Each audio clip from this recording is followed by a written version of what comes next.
Muy buenos días a todos y a todas. Agradecemos mucho tenerlos aquí conectadas y conectados en lo que será nuestro ya octavo conversatorio LEV.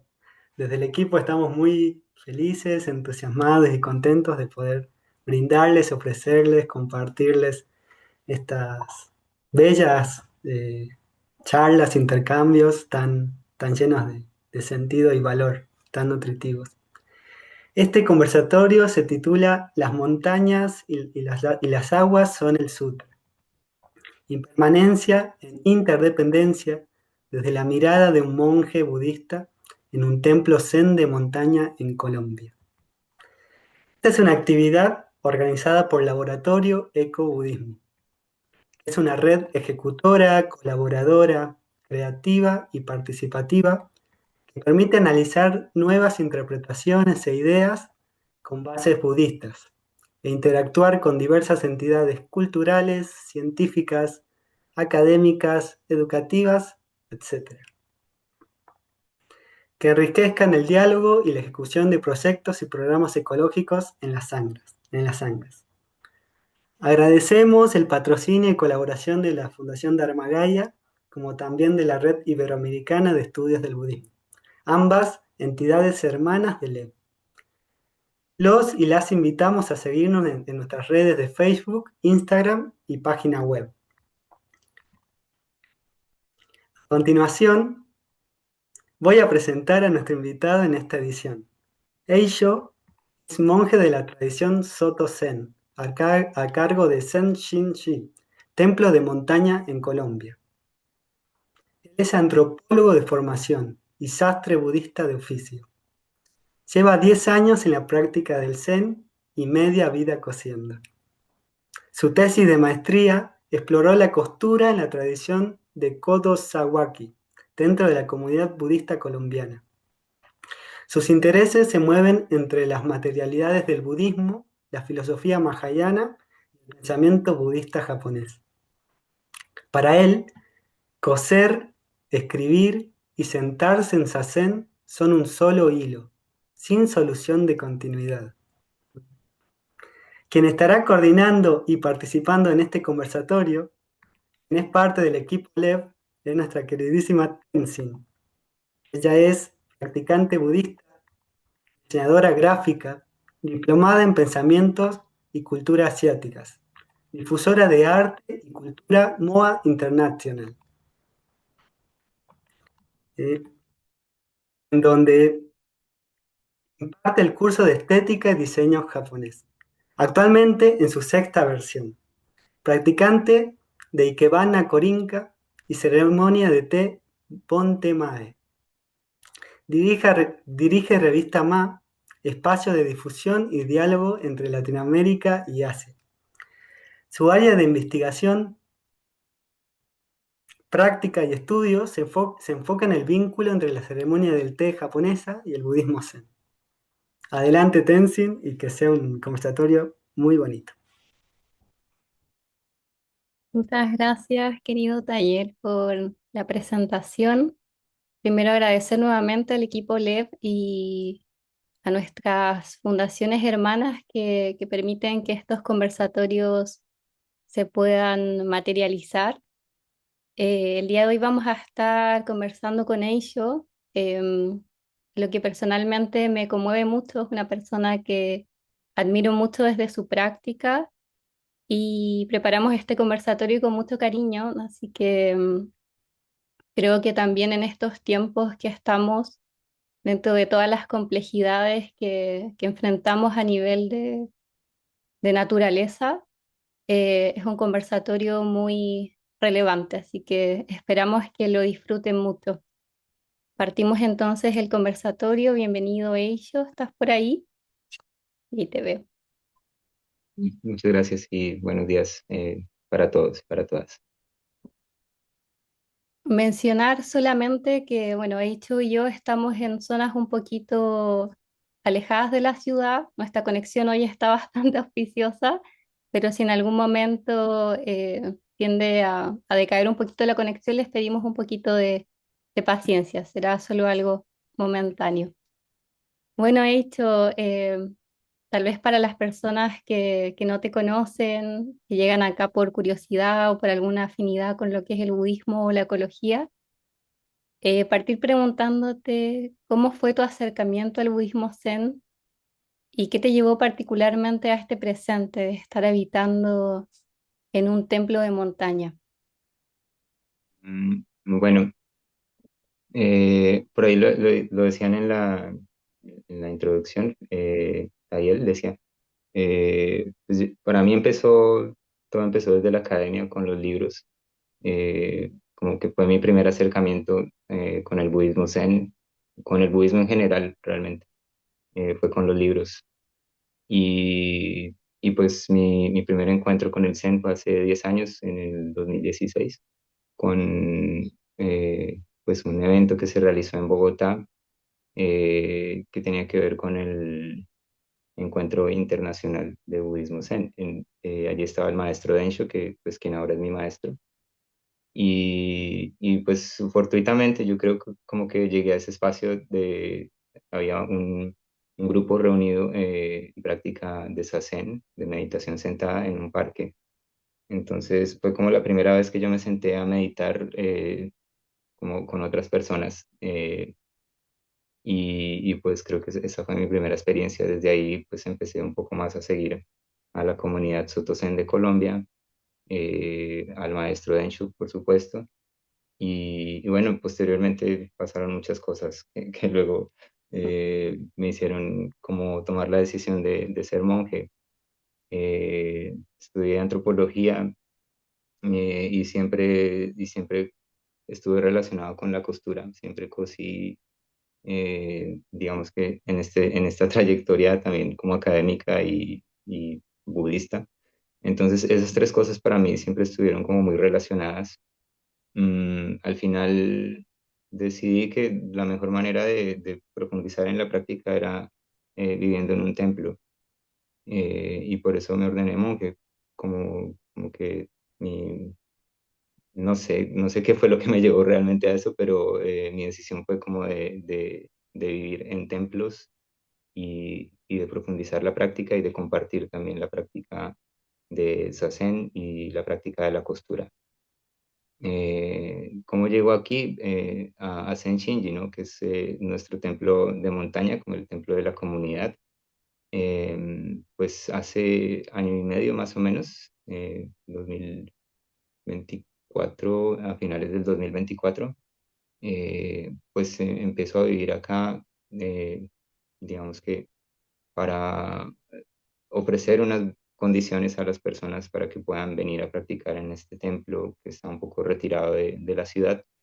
Y pues el objetivo principalmente era eso, como abrir las puertas para que los demás pudieran conocer la práctica un poco más cerca de la naturaleza, más cerca de la montaña, más cerca de las corrientes de agua. Mm. Y para mí es algo, pues era algo muy valioso y yo quería como poder compartirlo con los demás. Eso es, bueno, más o menos a grandes rasgos mi trayectoria. Súper. Cuéntanos un poquito, tal vez para las personas que nunca han tenido un acercamiento a lo que implica vivir en un templo, o tal vez pasar una estadía en un templo, tal vez un fin de semana o un periodo más largo.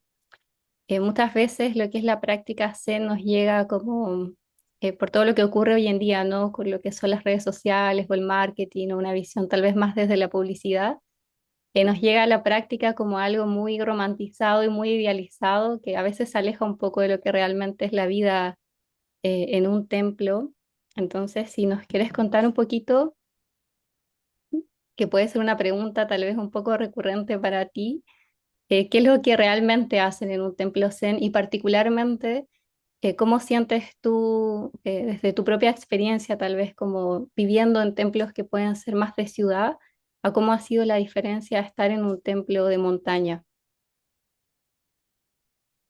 Sí, digamos que antes de venir acá, pues hice un entrenamiento en Japón. Entonces estuve en Kotaiji, que es un templo que queda en Nagasaki, y, y bueno, en algunos otros templos.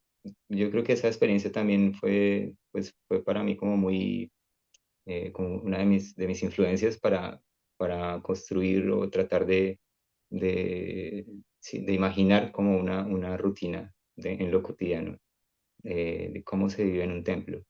Entonces, quizás como esa experiencia también como que influyó en lo que ahora hacemos acá. Entonces, digamos que o sea, no hacemos realmente exactamente todo lo que hacemos en un templo de entrenamiento como monjes, porque necesitaría muchos más monjes y a veces solamente estoy yo. Eh, pero sí tratamos de seguir como ciertas cosas que para mí son como fundamentales en el día a día. Por lo menos, por ejemplo, hacemos zazen o meditación sentada en la mañana y en la noche. Entonces aquí nos sentamos en la mañana 2 periodos de 40 minutos con una meditación caminando en la mitad, y en la noche nos sentamos 2 horas.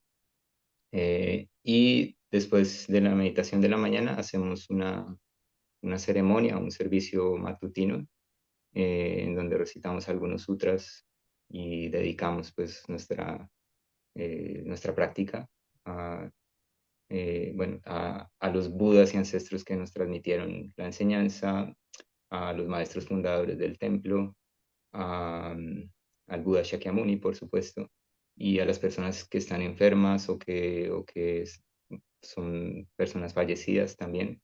Entonces, como que este es el servicio que hacemos en la mañana. Luego hacemos un desayuno que también es ritual, en la práctica que para nosotros es orioki, que le llamamos orioki, que es una práctica de comer en cuencos, donde también recitamos sutras. Luego hacemos samu, que es el trabajo, digamos, en el templo, el aseo del templo, el mantenimiento. eh, digamos que es el primer trabajo que hacemos en la mañana. Después tomamos un té y este espacio le llamamos gyocha, que es la práctica del gyocha, donde nos sentamos. No es una práctica muy formal del té, como tú sabes, Mm, pues como que hay otras prácticas, pero es un momento para relajarnos un poco y para conversar. Después tenemos más samu, más trabajo en las partes, digamos, exteriores del templo. Pues aquí tenemos un sendero que rodea la montaña, que también tenemos que sí, como cuidar y mantener. Eh, También tenemos, pues sí, un espacio de jardines donde también como que las plantas requieren nuestra atención. Hay una cosa que en Japón le llaman kusatori, que es arrancar las malas hierbas. mm. Es un trabajo, pues, a algunos no les gusta mucho, pero porque lo hacemos como agachados en el piso y con las manos. Entonces, poco a poco. Es, eh, para mí es como una metáfora también de la práctica de la meditación de Zazen, Mm, cuando arrancamos las malas hierbas que le llamamos, las mal llamadas malas hierbas, mm, que las tal cual. arrancamos constantemente, ¿no? Luego vuelven a crecer, y es un poco lo que hacemos en Zazen. Y después de este SAMU, tenemos el almuerzo. El almuerzo en lo cotidiano es informal.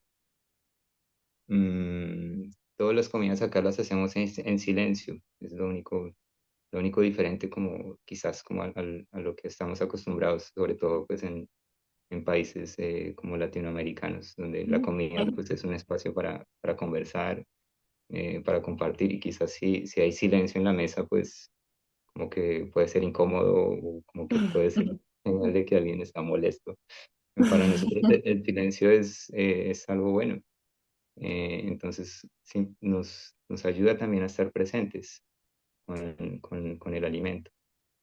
Eh, Después tenemos un descanso, eh, y luego hacemos más masamu. Entonces, digamos que en un templo de montaña hay mucho samu, hay mucho trabajo por hacer. Entonces, es como una de las cosas a las que más nos dedicamos en el día.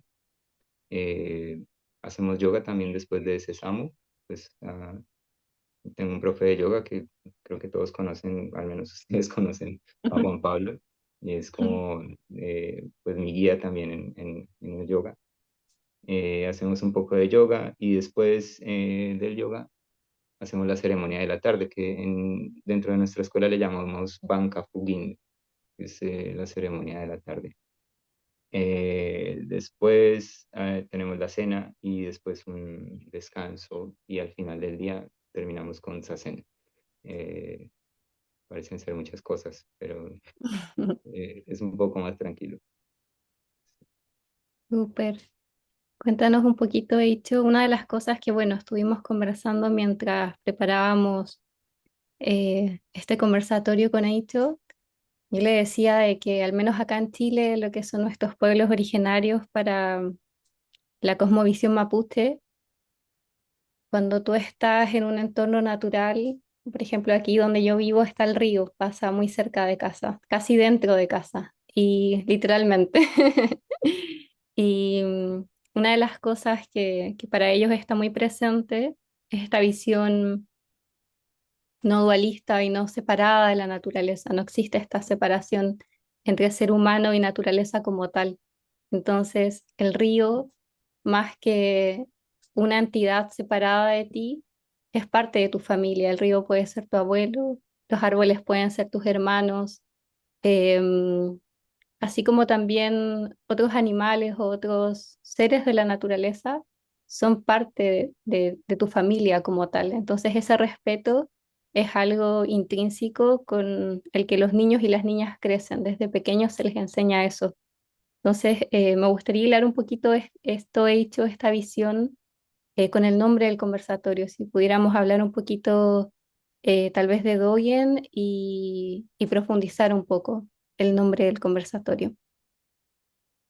Sí, sí, sí, claro. Yo secuestré este título de Las montañas y las aguas son el sutra, del texto de Dogen Zenji, ¿no? De uno de sus capítulos del Shobogenzo, que es su gran obra filosófica de, de Dogen Zenji, y este capítulo se llama el Sansui Kyo, el Sutra de las montañas y las aguas. Eh, digamos que no existe un sutra de las montañas y las aguas dentro de la tradición budista mahayana o la más antigua, Theravada. Es algo que Dogen también construye Mm, y, y él nos dice justamente lo que tú estás diciendo también, como que no hay una separación entre nosotros mismos, entre nuestra práctica, entre lo que hacemos, entre nuestra vida y todo lo que nos rodea. Para un monje de montaña como Dogen Zenji lo fue, como mis ancestros lo fueron y como ahora también lo soy, mm, la montaña es nuestro entorno, digamos, lo que nos rodea. Entonces no hay una separación entre este ser monje o este ser humano y esa montaña que habitamos. Y bueno, la montaña también tiene corrientes de agua. Entonces, en este texto pues, del que sale el nombre de este conversatorio, esa es como la idea fundamental. Las montañas y las aguas son el sutra, no es un sutra que hable sobre las montañas y las aguas. Dogen Zenji dice, las montañas y las aguas son el sutra, o sea, son la enseñanza. Un sutra es un texto pues, de la tradición budista, un texto antiguo, donde normalmente se dice que es la palabra del Buda, lo que el Buda enseñó. Entonces, Dogen Zenji nos dice, las montañas y las aguas son la enseñanza del Buda, son el Dharma, y constantemente están enseñándonos, nos están hablando, digámoslo así. Entonces, de las tantas cosas que aparecen en este texto, como que muchas son muy contradictorias, esta es como una de las más relevantes. También dice que las montañas azules caminan sobre el agua. mm. Entonces es una imagen muy, muy poética, pero al mismo tiempo, pues, que uno dice, pero ¿cómo así? ¿Cómo es el caminar de las montañas sobre el agua? Eh, entonces, bueno, este es el texto del que parte el nombre del conversatorio. Y Dogen Zenji, pues, es el maestro fundador de la escuela Soto Zen en Japón. siglo XIII, y después quien trajo el budismo Caodong de China a Japón, nuestro principal ancestro en Japón. Una de las cosas que, como para ser súper sincera, yo le preguntaba a ellos, trataba de situarme e imaginar cómo Dogen llega a esta expresión, ¿no? De que las montañas azules caminan. Y creo que lo conversábamos también previo al conversatorio, que al menos para mí, al estar en un lugar un poco más aislado de la ciudad, si bien no es un entorno tan prístino como tal, sí puedo decir que es un poco alejado y hay ciertas cosas que son diferentes al estar en la ciudad. Te vuelves más, de cierta forma, más atento, más atenta, más consciente, más receptiva también a todo lo que está ocurriendo en tu entorno, a llegar al punto de que eh, sientes tu cuerpo también como parte del territorio donde estás.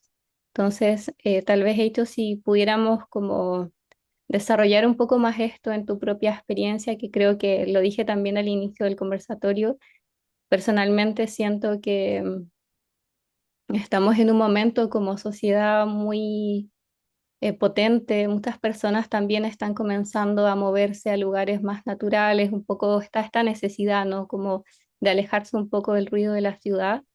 Entonces, como tal vez sin tener, sin haber crecido en un entorno más aislado, ¿cuál sería la invitación, ¿no? Como al llegar a estos lugares, ¿cómo sería este cohabitar de una forma que podemos verla desde el budismo, mucho más conectada, mucho más despierta, mucho más respetuosa, no solamente con los seres que vemos, sino también con todo el microorganismo que existe, tal vez a veces no tan evidente a nuestros ojos? Entonces, cuéntanos un poquito cómo ha sido para ti, tal vez si tenías alguna experiencia previa de vivir en un lugar de naturaleza y qué cosas sientes que se han ido tal vez refinando en tus sentidos o en tu propio habitar. Y, bueno, previamente yo, pues como les contaba, viví en Japón, pues, en algunos templos, pues principalmente en Kotaiji, pero Kotaiji está muy cerca de la ciudad también. Digamos que está en el límite entre la montaña y la ciudad. Entonces, pues sí, como que no tenía la dinámica que tengo ahora. También estuve en Eiheiji, pues claro, esto sí, claramente el templo que fundó Dogen Zenji, Mm, y está muy metido en las montañas, claramente. mm, Entonces, bueno, sí tuve algunas experiencias previas, pero quizás la más como significativa ha sido esta, como de vivir acá en Senchinji. Eh, un poco tuve que aprender muchas cosas, como que también estaba muy acostumbrado al ritmo de la ciudad y, y hay ciertas destrezas que uno como citadino no tiene, como que no te enseñan eso en la escuela, no te enseñan, sí, realmente no te enseñan cómo plantar algo, cómo cultivar un tomate, cómo tratar la tierra, cómo tratar el agua, eso no es algo que te enseñen. Y es algo que uno viene a aprender, o al menos yo vine a aprender como ya muy viejo, mucho tiempo después. Entonces, yo pienso que eso es como lo principal.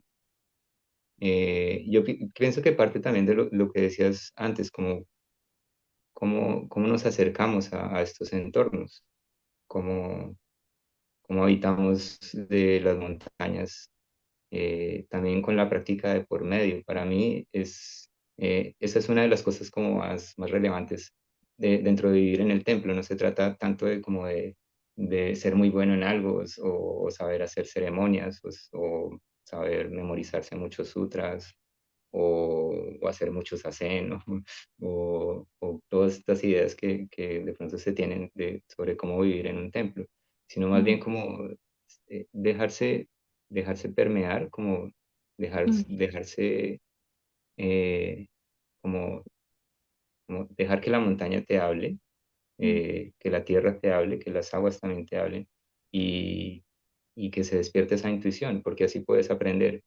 Eh, claro, yo también he aprendido mucho como preguntándole a los vecinos, obviamente, pero muchas cosas han sido como de la propia experiencia de vivir solo y del ensayo y del error. Entonces, quizás la práctica de Zazen, que es nuestra práctica de meditación sentada, yo pienso que te permite eso, como que encuentras el espacio, que es un espacio nuevo para ti, que no conoces nada, que quizás de pronto hay algunos peligros, de pronto hay algunos animales que nunca has visto, eh, pero, pero todo eso te está enseñando. El Zazen te permite esa apertura, como de escuchar, Mm, y no, eh, y no de querer siempre como interponer el pensamiento racional en medio de lo que nos encontramos. Entonces, para mí, la enseñanza más básica, como lo primero que, que le hablo a las personas cuando vienen al templo es simplemente cómo hacemos gasho.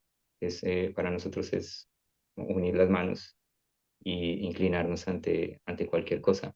Eh, ese es un gesto muy básico dentro de nuestra práctica, pero al mismo tiempo es yo creo que muy profundo sí, porque es un símbolo de la no separación.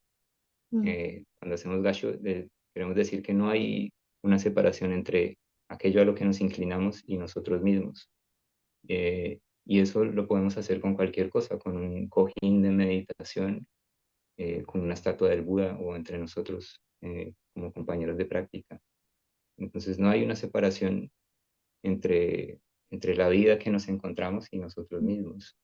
Y eso esa es la apertura que nos podemos permitir viviendo en un templo de montaña, creo yo. mm. Y ahí creo que hay algo súper interesante también que tiene que ver con la interconexión, ¿no? Que tal vez visto desde afuera, las personas podrían pensar que es una práctica aislada, que es una práctica tal vez muy en solitario, ¿no? Entonces, ¿cómo es para ti? Cómo lo habitas? ¿Cómo lo sientes? Porque sé que gran parte del tiempo estás allí con la montaña y con todos los seres que la rodean, más que tal vez con personas. Entonces, eh, ¿cómo lo ves tú, esto de la interconexión, tal vez con esta visión un poco más separatista de que podría ser una práctica sumamente aislada, estar solo en una montaña sin contacto, entre comillas, con el mundo, visto desde afuera, obviamente? Y, sí, claro. Y así, quizás se podía entender así cuando al principio empecé a vivir acá. Digamos que pasé muchos meses viviendo solo. Ya con el tiempo fueron llegando más personas. Eh, pero sí, claro, casi que la mayoría del tiempo es una práctica muy solitaria. Pero si uno recuerda, pues el voto del Bodhisattva, que es nuestro horizonte en la práctica del budismo Zen, en la práctica del budismo Mahayana en general, eh, nosotros no practicamos para nosotros mismos. O sea, es como un koan para mí, como que es una contradicción. Yo tenía esto al principio cuando vivía aquí solo, como no practico para mí, pero ¿para quién practico? ¿Sí? Mm. No tengo como compañeros de práctica cerca, ¿sí? Claro. Eh, claro, uno puede hacer como esta relación como que evidentemente, y eso también está en el título del conversatorio, como que esta es una práctica donde despertamos a la interdependencia. O sea, no estamos separados de todo en realidad. Somos una parte de ese todo o de esa red de Indra que en el budismo se habla tanto, como somos una pequeña parte que también influye en todo lo demás, pero que también está sustentada por todo lo demás. Y aquí es evidente cuando vives en un entorno natural, en una montaña o como en el campo. Pues claro, el agua, por ejemplo, no llega, a veces no llega simplemente con que abras una llave, ¿sí? Mm. A veces pasan cosas que bloquean el agua, entonces tienes que ir hasta allá y ver qué pasó. Entonces, como que las cosas no surgen espontáneamente, tienen un Mm, proceso y están conectadas con la tierra y con nosotros. Necesitamos el agua para vivir eh, y no es algo espontáneo.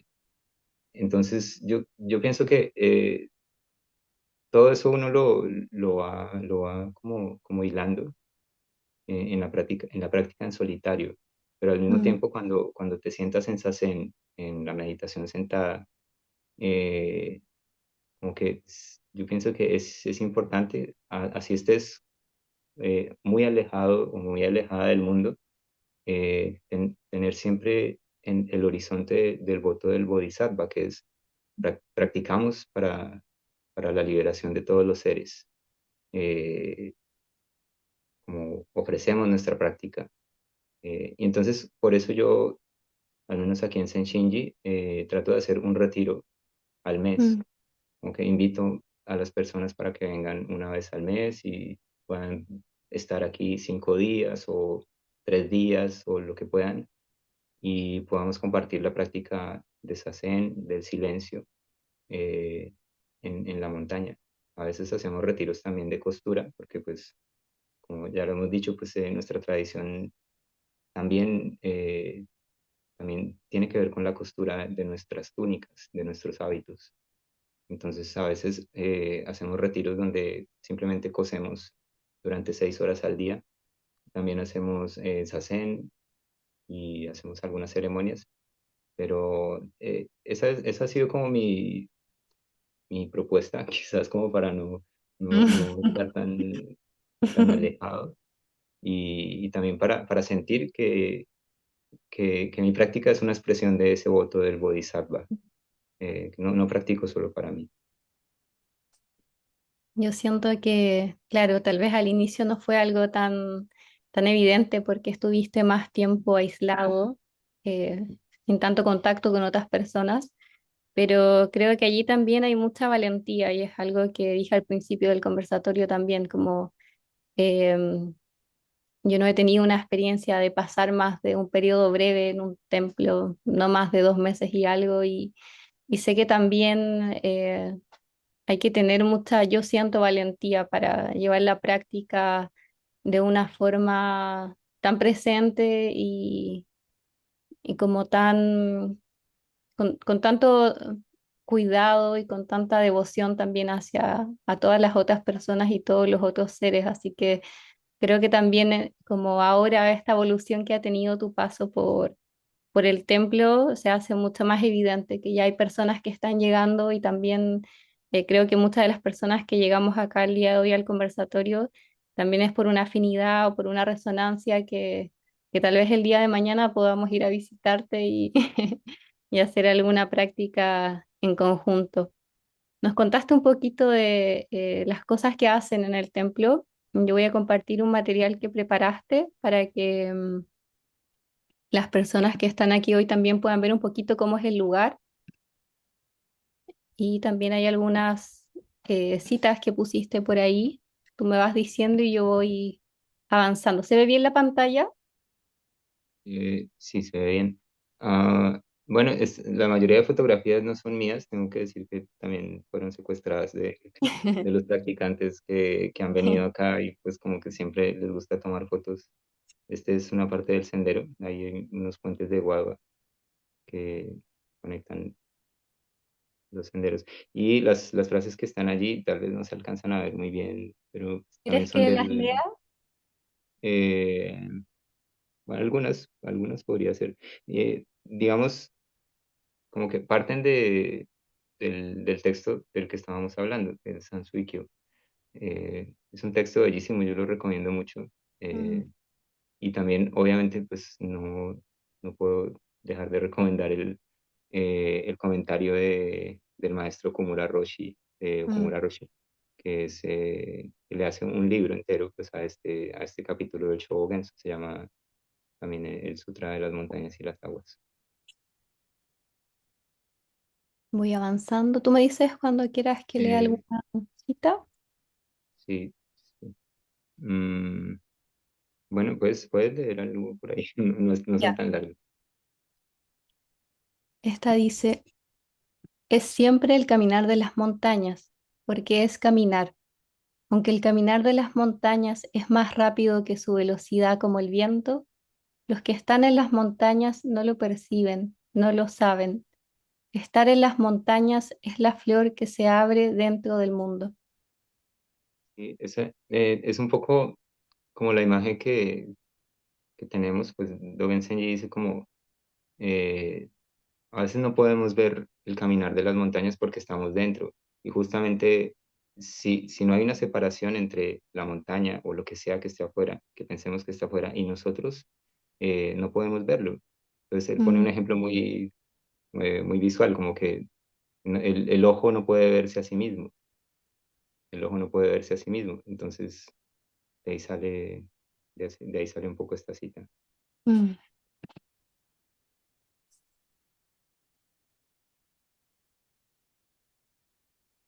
Esta es muy linda también, la voy a leer. Me voy a tomar el Sí, sí, permiso. dale, dale, dale. Dice, las montañas siempre están en reposo y siempre caminan, puesto que el caminar de las montañas debe ser como el caminar de las personas. No dudes del caminar de las montañas, simplemente porque puede parecer que no es como el paso de los humanos. Sí. No hay mucho que agregar. No, no, no, está todo. Lo dices todo. Muy bello, sí. Este es un pequeño poema, si no me equivoco, ¿cierto? Sí, sí, sí, sí. El sonido del arroyo en su lengua larga y ancha, la forma de la montaña, su cuerpo inmaculado, los 84.000 versos de esta noche. ¿Cómo los diré mañana? Mm, Muy ese es bello uno de también. los, sí, es uno de los poemas de los que se agarra Dogen Zenji para escribir este texto y otros dos textos que también hablan sobre los arroyos, sobre el agua y sobre las montañas. Eh, y es muy bonito porque también es como esa pregunta que a veces surge cuando uno como que tiene cierta experiencia durante esa zen, eh, que quizás sea algo muy simple, pero, pero uno siente como que entendió algo, como que entendiste algo, o algo viste, pero no sabes cómo decirlo. Por eso él dice, los 84.000 versos de esta noche, ¿cómo los diré mañana? No sé cómo expresar lo inefable.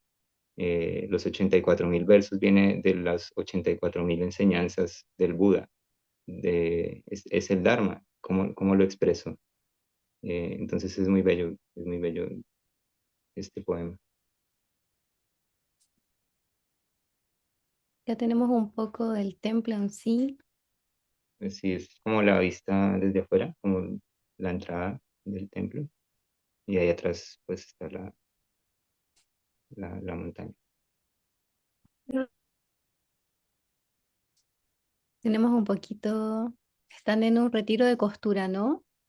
Sí, la foto de la izquierda ahí está Kokyo, un practicante del templo, y pues sí, ahí estábamos cosiendo. Ahí está la máquina de coser también. Algo que a mí me parece muy bello y que lo conversábamos también previamente es que el sendo está ahí mismo en la naturaleza, las paredes son la naturaleza, que creo que es algo muy, muy bello también, poder estar en ese nivel de cercanía al momento de realizar la práctica de esa zen, creo que es algo muy precioso también, como un regalo a las personas que pueden visitar el templo y practicar allí. Y, sí, sí, sí. Es un poco curioso y chistoso, porque ahí donde se alcanzan a ver la parte donde están los cojines, que tienen como que el muro, nosotros nos sentamos mirando hacia el muro. Y aquí, digamos que durante el día abrimos estas persianas y las personas que se sientan allí pues no ven un muro blanco, sino que ven pues la naturaleza, el bosque que queda hacia abajo, el jardín zen que tenemos ahí abajo, pues puede ser como algo agradable de ver, y las personas que se sientan en el otro costado, pues ellos sí tienen el muro blanco. Entonces Mm. a veces las personas como que dicen, no, yo mejor me siento por acá, que es como más bonito. Eh, pero bueno, igual el muro blanco es lo que sea que tengamos al frente. También el Buda Claro. Shakyamuni no se sentó frente a un muro, se sentó debajo de un árbol. Entonces, pero sí, es curioso. Sí, es curioso. Mm, Voy a avanzar un poquito, ya nos vamos acercando un poco al horario de las preguntas, así que em, acá tenemos árboles de cacao, ¿cierto? sí, ese es un cacao. Aquí el sendero está rodeado de cacaos. Eh, uy, a veces hay unos muy bonitos. Eh, entonces, pues ellos están ahí también, son como el alimento de las ardillas, de los pájaros, eh, a veces de los humanos, cuando pasamos y tomamos pues uno de estos. Eh, sí, son árboles de aquí. Y aquí voy a leer un poquito. Donde quiera que estén los Budas y ancestros, el agua siempre está ahí. Donde quiera que haya agua, allí siempre aparecerán los Budas y ancestros. Por tanto, los Budas y ancestros siempre han tomado el agua como su propio cuerpo y mente, como sus pensamientos. Creo que esta frase como que va hilando mucho de lo que hemos ido conversando, de cómo es la experiencia y cómo es Mm, el cohabitar en un espacio natural, de una forma mucho más integrada, ¿no? Con esta visión no separatista. mm. Y también habla un poco de como que los budas y ancestros, donde quiera que hay agua, siempre están los budas y ancestros. Es un poco la tradición, la historia de la tradición, como que en nuestra tradición los templos de montaña son importantes. Son tan importantes que a veces el nombre de la montaña se recibe el nombre del templo también. Entonces, y es aún más importante porque a veces cuando el abad del templo de montaña, digamos que vive en este templo, se le nombra como se le nombra a la montaña. Mm. Entonces, es la misma cosa. El mismo abad, el mismo templo, la misma montaña son la misma cosa. Y vemos un poquito del sendo que nos comentabas. Y aquí ¿Mm? vemos un poquito de trabajo. ¿Eso es una especie de huerta que es? Sí, ahí estábamos con Alejo, estábamos poniéndole un techo ahí, una polisombra a la huerta. Sí, también hay trabajo de huerta por acá y también ahí está el maestro Dencho también en la izquierda, es mi maestro. Y aquí vemos, están en Oryoki, ¿cierto? En comida. Sí, sí, esa es la práctica de Orioki, de la comida en cuencos. Y aquí Y tenemos eso, esta cita. lo de la derecha parece un amanecer, pero en realidad es la luna. Qué lindo. Con esta cita tan linda, dice, una persona en las montañas debe amar las montañas, yendo y viniendo. Las montañas son su cuerpo. Las montañas son el cuerpo, pero el cuerpo no es el sí mismo. Así, ¿dónde puede uno encontrar los sentidos y sus objetos? Es de Dogen. Mm. Sí, sí, sí, es algo que también dice esto es parte del Eihei Koroku, un Mm, registro de sus charlas. Y también aparece algo así en el Sutra de las Montañas y las Aguas, como que las personas dentro de las montañas deben amar las montañas. mm, Eh, y y sí, sí, esta práctica del amar las montañas para nosotros bueno, es parte como de nuestra, digamos, de nuestra práctica como dentro del budismo mahayana, dentro del budismo en general, como este amor compasivo, mm. eh, no solo con todos los seres, como con los humanos o con los animales, también con las montañas. Eh, sí, viene un poco de ahí. Una de las cosas que, como, como para ir cerrando un poco esta idea antes que pasemos al espacio de preguntas, yo le decía a Icho de que está como finalmente esta invitación. a pesar de que tal vez no estemos en un templo de montaña eh, con la naturaleza presente de una forma tan evidente, es nuestra práctica la que llevamos a todas partes, ya sea en la ciudad, en un templo, en nuestro cotidiano, en nuestro trabajo, con las personas que nos rodean, con las personas que conocemos. Es como extendemos este amor compasivo hacia nuestra propia realidad. Entonces creo que es parte de la invitación también que queremos dejarles con este conversatorio, a poder llevar este amor a la naturaleza, a todos los espacios que tenemos en nuestro día a día. Y aquí tenemos las últimas fotitos, parece. Vemos a la sanga, la comunidad. Y ese fue un retiro de costura. Y hay varias personas de varias ciudades de Colombia, de Armenia, de Cali, de Bogotá. Sí, fue. El gato Kuro. Y Kuro es el, el más famoso del templo. Creo que esta es la última, sí. Y leo la última cita para que pasemos ya a las Mm, preguntas. Dudar del caminar de las montañas bueno, significa que vale. uno todavía no conoce su propio caminar. No es que no se ande, sino que todavía no se sabe, no se ha aclarado ese andar. Aquellos que quieran conocer su propio andar deben también conocer el andar de las montañas azules. Las montañas azules no son sensibles, no son insensibles. Nosotros mismos no somos sintientes, no somos insensibles. No podemos tener dudas acerca de estas montañas azules caminando.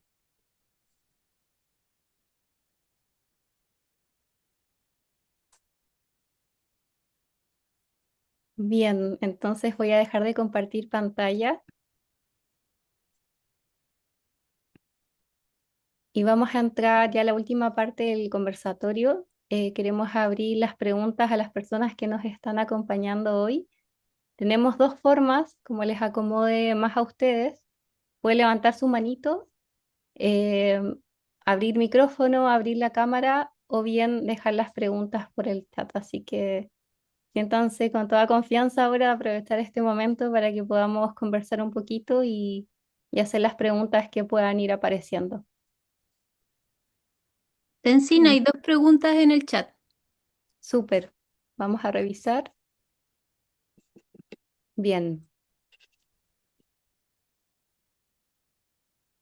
Edison Bustamante pregunta, ¿esta experiencia y forma de vivir te conecta con tu vida previa a la vida como monje? Y dos, dice, no practicas presencialmente con personas de forma continua, pero se puede decir que Kuro, las montañas, el agua y todos los seres de Sensinji son tus compañeros de práctica, como pregunta. Estas dos primero y luego voy a la siguiente. Bueno, sí, con la primera, claro, pues todas las vivencias, las experiencias que tuve previamente me permitieron estar acá. Entonces, claramente hay una conexión entre ese ser que antes no era monje, que era un poco hippie, y este ser que ahora, que ahora vive en una montaña, en un templo de montaña. Sin embargo, como que no, no puedo decir que soy eso o que era eso, porque digamos que en el budismo también, en el budismo de la tradición de Dogen, como que siempre estamos en constante transformación. O sea, a pesar de que sí hay una serie de causas y condiciones que te permiten como pues, vivir lo que vives ahora, eh, cada momento es único y cada momento es un ser único. Entonces, eso que uno era anteriormente es algo completamente desconocido para mí. eh, y ahora es otra cosa. Pero pues sí, como semillas kármicas quizás, es parte de mi vida ahora. Y la segunda pregunta es un sí, es un sí rotundo, no tengo nada más que agregar. El gato puro, que es, como decía, como que se ha vuelto muy famoso porque Un sobre un nivel influencer. sí. Pues sí, es un compañero, es un gran compañero. También a veces en Sazen se sienta conmigo. Cuando recito los sutras también me acompaña ahí como, como muy tranquilo. Y, y sí, estoy de acuerdo. No me cabe duda, yo también tengo a mi compañero Gatuno aquí y él me acompaña en todo, mi práctica de té, mi práctica de meditación, de alguna otra forma se vuelven compañeros de práctica también. Creo que esta pregunta igual es muy interesante y relevante de lo que hemos estado conversando. Dice, estamos viviendo un periodo complejo donde muchos animales anualmente se están extinguiendo, donde la escasez hídrica cada vez es mayor y vemos los cambios fuertes que se producen en la naturaleza y consecuencias de la crisis climática. ¿Cómo percibes ello en la montaña y cómo llevas esta realidad a tu práctica de voto como bodhisattva? Es una pregunta muy importante y es una reflexión también muy importante para pues, en la actualidad. Eh, Como que no podemos desconocer esta realidad. Eh, en, en mi práctica, como que no estoy desconectado de esta realidad, así viva un poco retirado de la ciudad. Todo esto también es parte de mi práctica.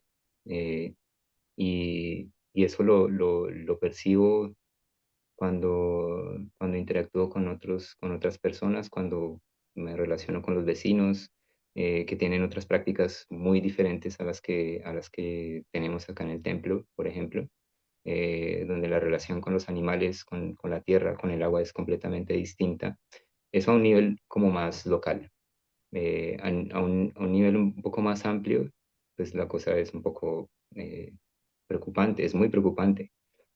Eh, yo pienso que este sutra, este texto del que hemos hablado hoy y esta experiencia pues, que he compartido también, tienen mucho que aportar a estas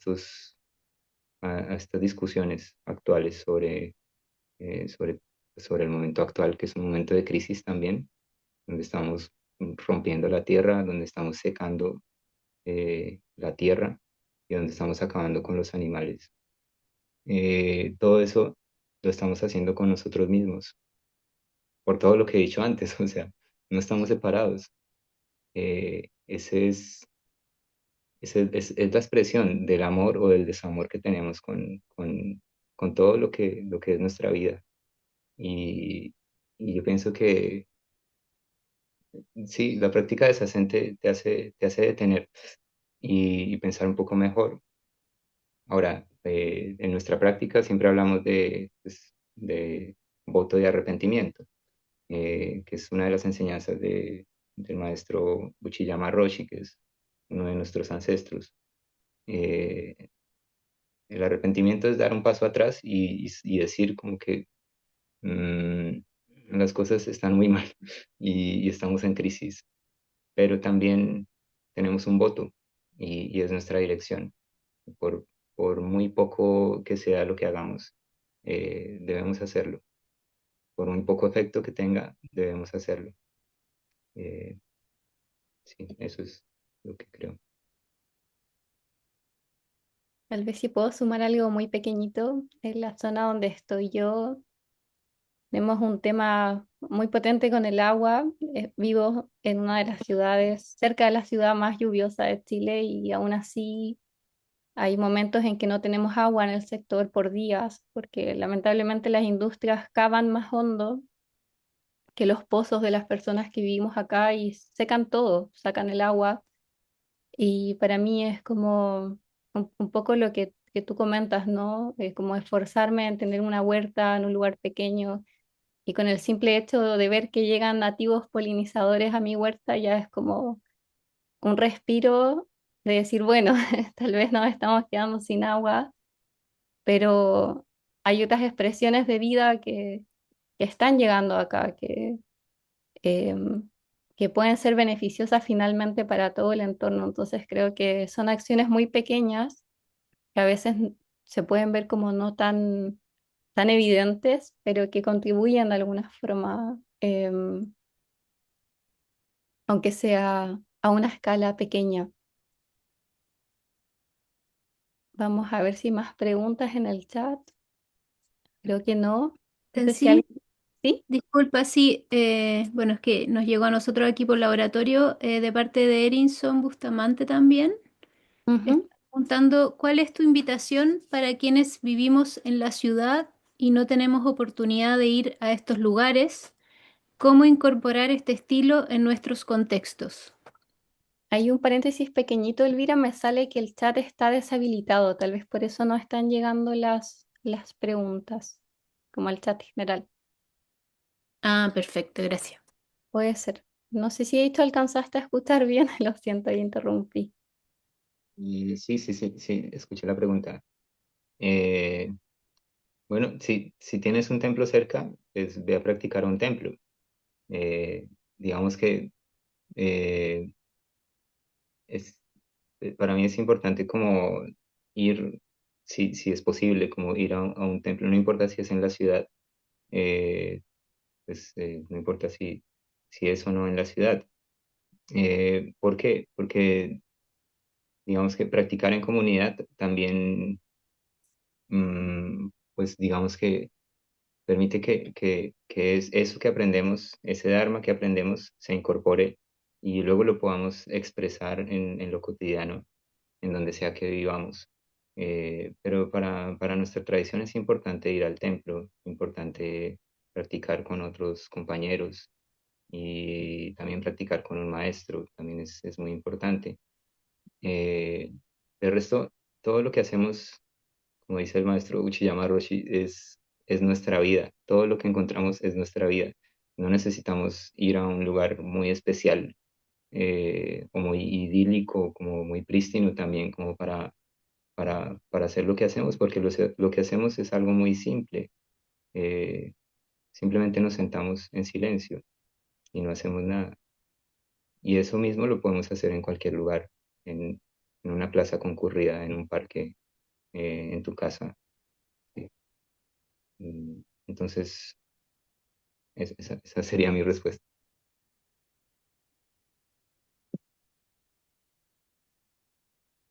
No sé si habrán llegado más preguntas, Elvira, como por interno. Sí, también de Erinson, no sé si habrá alguien más. Voy quizás darle espacio también a otra persona mientras. Pueden consultar a través de micrófono también o encender sus cámaras. O levantar la manito y con el botón también puede ser. Bueno, mientras tanto, si quieren, también leo la última pregunta de Erinson, que Ujú. es, ¿cuál es la relación directa del templo a la comunidad barrio que está alrededor? ¿Hay elementos de vida o actividades compartidas? Mm, Aquí le llamamos la vereda, que es la- las primeras casas que, que están, digamos, después de llegar al templo. Eh, bueno, después de salir del templo, lo primero que uno se encuentra es con una vereda, con un caserío. eh, y la relación es, bueno, la relación es lenta, es de mucha paciencia, porque el budismo, bueno, en Ibagué, que es la ciudad que está más cerca de este templo, en Ibagué no existían templos budistas, ni centros budistas.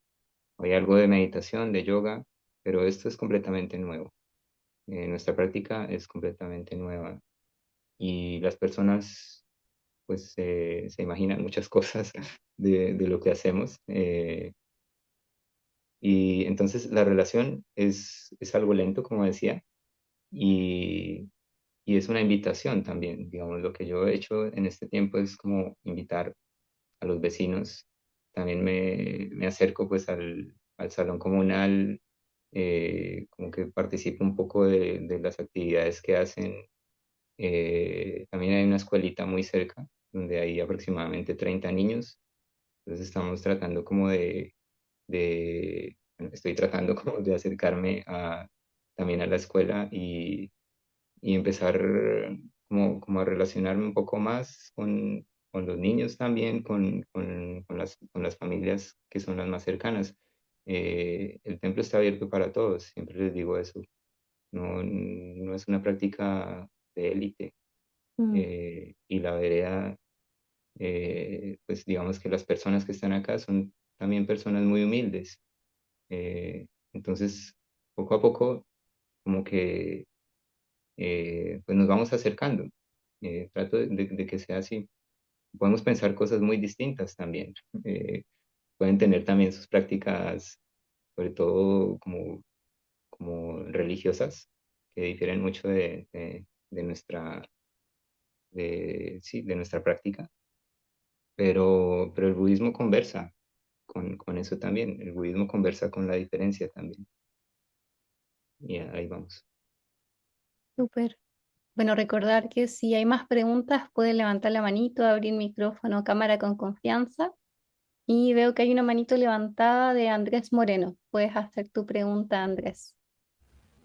Hola, muchas gracias. Primero eso, agradecerles por el espacio, es bellísimo, reconfortante y absolutamente necesario. Entonces, gracias, gracias, gracias. Am, ¿Qué más? Bueno, tengo dos preguntas. Una acerca del templo. Definitivamente estoy interesado en visitarlo y en practicar allá. Entonces, si pudiésemos obtener más información tal vez acerca de la ubicación, de cómo llegar, de qué hay que hacer. Estaría bien. Y ahora sí la pregunta. Em,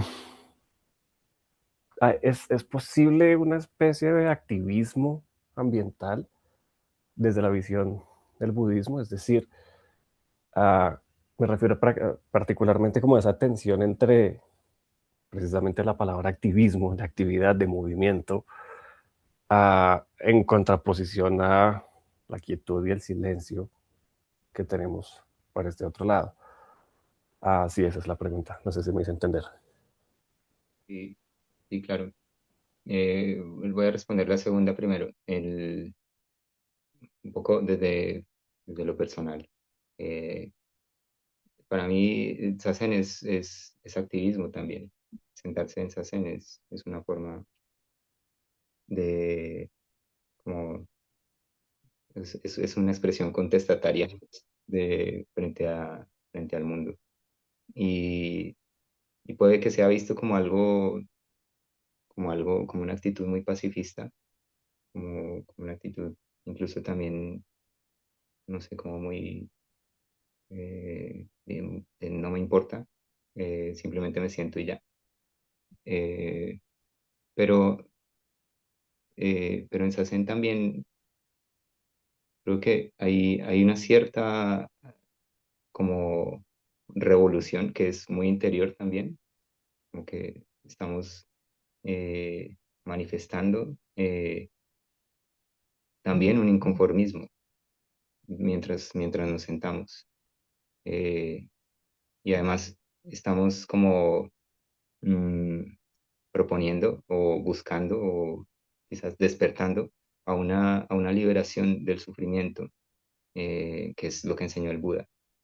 Eh, Tú puedes hacer esto, como les decía antes, en cualquier parte.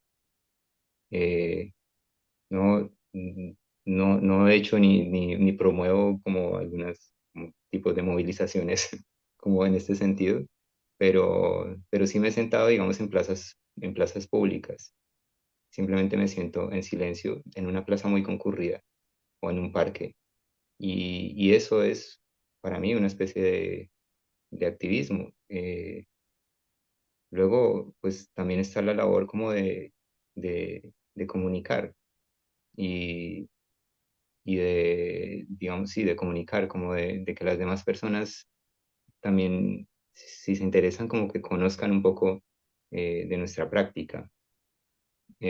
Más allá de eso, pienso que no hay más. O sea, nuestra práctica de Zazen es en sí misma una forma de, como de oponerse.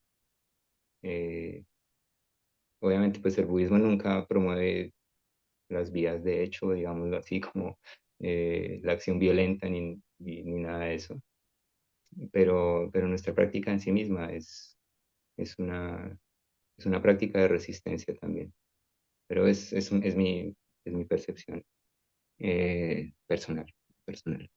Y con la siguiente pregunta, con la primera, pues, ¿cómo sería? Yo siempre digo como que puedes buscar en Google Senshinji y Bagué y ahí te aparece la ubicación en Google Maps y también te aparece mi número de teléfono donde me puedes contactar y también puedes encontrar en la página de la comunidad Sotosen de Colombia también todas las sedes que tenemos en Colombia y hay información de los correos electrónicos, ahí me puedes contactar y con gusto pues las puertas están abiertas. Bien, tal vez sumar algo chiquitito de mi parte. Me tomo el permiso tal vez ahí como de hablar como laboratorio de ecobudismo como tal. Eh, Creo que el maestro Thich Nhat Hanh lo expresa muy bien en una de sus enseñanzas, ¿no? Con este ejemplo de estar en una sala de meditación y escuchar un bombardeo afuera y no te quedas sentado como en la sala de meditación, sino que sales y abres las puertas a las personas. Entonces creo que resuena mucho con las palabras de ello, que de cierta forma hay mucho activismo también en nuestra práctica. Es parte de también lo que estamos haciendo con los conversatorios, ¿no? Es como un activismo también consciente y de cierta forma amable, compasivo. Y creo que va a ser gran parte también de lo que se nos viene en octubre con las jornadas de budismo y ecología que van a ser gratuitas y online. Después tal vez podemos contar un poquito de eso brevemente.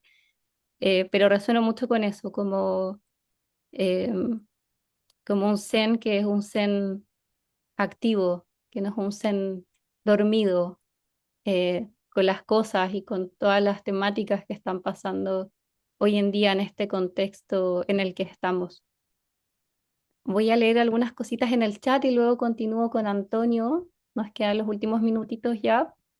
Ernesto dice, qué linda charla, muchas gracias por la invitación. Gracias a ti, Ernesto, por estar. Carlos dice, saludos desde Daishinji, aquí estamos Shoyun, Shutoku y este servidor. Muchas gracias. Y unas manitos de gallo. Saludo para los compañeros, Dainey. Mm, Saludos. hay una manito levantada de Antonio. Antonio, puedes hacer tu pregunta. Hola, ¿qué tal? Buenos días. Antes que nada, pues saludos desde Ciudad de México. Pues más que pregunta, es un agradecimiento al maestro, a los organizadores. La verdad es que esta difusión que se da es bastante importante, creo, en estos tiempos. Y siguiendo un poco la línea de la pregunta anterior sobre si el budismo de alguna forma o la práctica budista de alguna forma es una resistencia o activismo, yo concuerdo también con el maestro que sí, el hecho de hacer sasen justamente, el llevar a cabo una práctica pacífica, me parece un activismo todavía con mayor resonancia, ¿no? En las sociedades. Más actualmente vivimos momentos bastante convulsos, creo. Y digo, y hablo desde esta ciudad, una de las más grandes del mundo, que actualmente es el foco mundial por esas cuestiones deportivas, pero y que con ello, pues, hay muchas protestas últimamente, ¿no? Desde varios sectores, y que, bueno, creo que el Dharma en todas sus manifestaciones, pues, es un activismo bastante poderoso desde la pasividad, desde un poco como lo señala Chun-Yul Han, ¿no? Si queremos hacer resonar un poco la voz es guarda silencio, ¿no? En este frenesí cotidiano, para un momento, ¿no? Y detente a no hacer nada, ¿no? Creo que ese es un activismo bastante poderoso, al menos yo lo he visto, lo veo, y si hablamos desde esta geopolítica también, eh, del consumismo y demás, el no participar del consumismo, de la explotación de los recursos naturales, también es un activismo, ¿no? Y bueno, pues creo que sería eso y pues les agradezco muchísimo. Gracias, Antonio. Gracias por tu comentario. Nada. Mm, Gracias, Antonio. Nos quedan unos minutitos. No sé si alguien más quiere hacer alguna pregunta. Acá tenemos un comentario de Belén en el chat. En estos momentos en los que se daña tanto, elegir cuidar y amar a todos los seres, incluso a los que dañan, es una auténtica revolución. Gracias desde España. Gracias a ti, Belén, por acompañarnos hoy.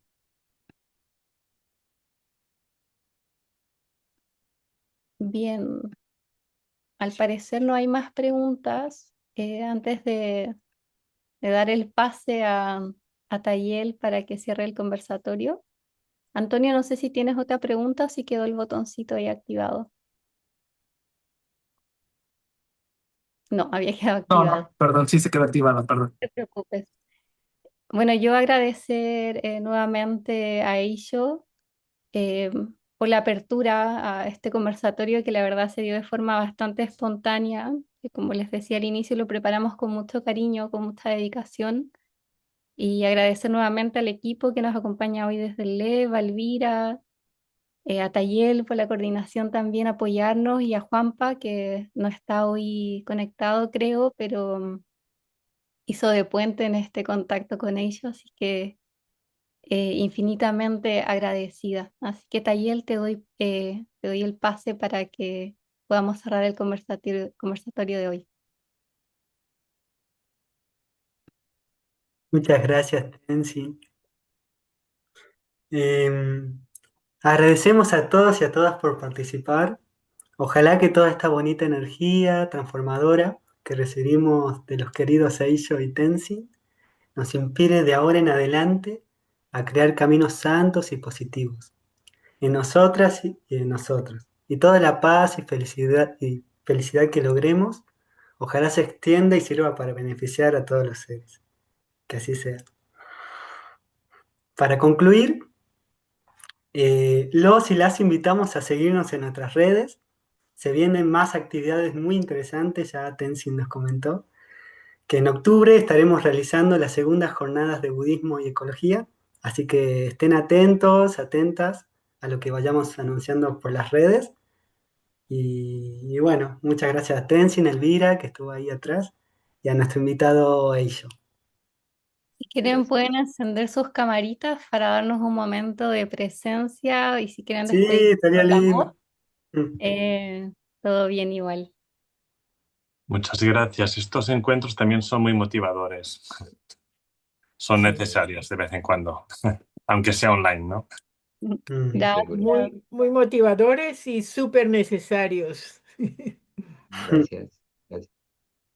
Ya, Gracias a todos. invitados también a este templo cuando quieran, pues las puertas están abiertas. Cuando pasen por Colombia, pues aquí con gusto nos veremos y practicaremos. Gracias, gracias. Gracias, Tenzin, gracias por este bonito espacio a todos. Om Shanti, Om Shanti, Om Shanti. Que así sea.